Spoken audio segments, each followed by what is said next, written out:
రేవంత్ రెడ్డి సార్కి కొన్ని సూటి ప్రశ్నలు అడుగుదాం అనుకుంటున్నా. ఇప్పటికే చాలా మంది అడిగేశారు, లేట్ అయిపోయింది. నేను కొంచెం బిజీగా ఉండడం వల్ల అడగలేకపోయినాను అనమాట. అన్నట్లు నిన్న మెదక్లో ఒక చిన్న పాపను రేప్ చేసిందంట. మరి అసెంబ్లీలో మాట్లాడతారా? ఓవైసీ అక్బరుద్దీన్ క్వశ్చన్ చేస్తాడా? పసిపిల్ల, ఆడబిడ్డ, ప్రాణం, పాపం, అయ్యో అబ్బాస్ తప్పు చేశాడు, శిక్ష విధించండి, దీని మీద మీరేమంటారు రేవంత్ రెడ్డి జీ అని అడుగుతాడా?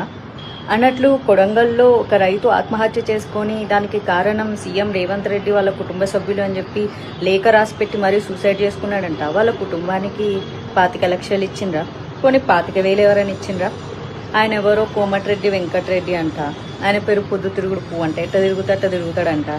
మరి మీరు ఆ రైతు ఇంటికి వెళ్ళి పరామర్శించి డబ్బులు ఇచ్చారా? అల్లు అర్జున్ చేసింది క్రైమ్ కాదు, ఆయనకు తెలియకుండా జరిగింది.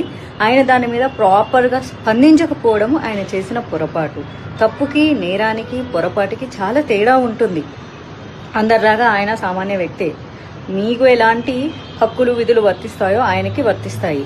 జరిగిన చిన్న పొరపాటుకి సినిమా ఇండస్ట్రీ మీద ఉక్కుపాదం మోపాలి. సినిమా ఇండస్ట్రీని రేవంత్ రెడ్డి కాళ్ళ కింద పెట్టుకోవాలి.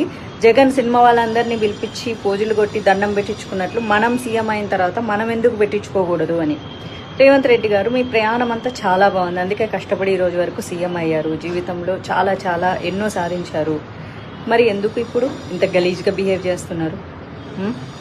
గురుకుల పాఠశాలల్లో చాలామంది విద్యార్థులు చనిపోయారు. ఏనాడన్నా మాట్లాడిన పాపాన పోలేదు. అందరికీ సమానంగా స్పందించండి, ఓకేనా? డైరెక్ట్గా బాధితులకు స్పందించకుండా సినిమా వాళ్ళ మీద పెత్తనం చెలాయించడానికి ఇప్పుడు దిల్ రాజును అడ్డం పెట్టుకొని పెత్తనం చెలాయించాలని చూస్తున్నారు కదా.